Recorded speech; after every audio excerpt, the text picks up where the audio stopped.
My story around Jigsaw is, I suppose, look, I'm a busy working mother of one daughter, amazing young woman, the most confident, happy child, and we noticed that she was starting to change when it was about second year really that we saw the change coming in.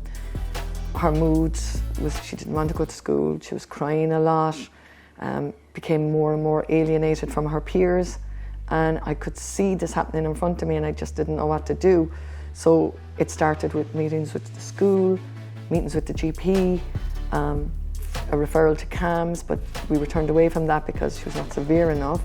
And then thankfully we managed to, we heard about Jigsaw and we got 8 sessions with a counsellor in Jigsaw, and that was just great because it gave us that space to deal with what we were dealing with at that time. I mean, it's a long journey, but this was kind of the crux of when we were really struggling.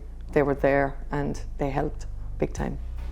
At the end of the day, as the parent, you need to advocate for your child and their needs, but when you don't really understand how to help them, or this is your first time experiencing this yourself, then that really gave me that space to deal with all the other things that were going on at the same time. I spoke to friends, were really helpful to me at the time, because it helps you change your own perception, because you get caught up in your own, oh, this is what's happening, but then you get other perceptions and it's like, oh, okay, maybe I'm looking at all this all wrong. Maybe it's not quite as bad as I think it is. And then just to be kind of kinder to yourself, because we tend to put ourselves on the rack and say, oh, why, this shouldn't be happening to my child because, what am I doing wrong? So we beat ourselves up. And yeah, just to be kinder to myself in that way, that you're doing the best you can.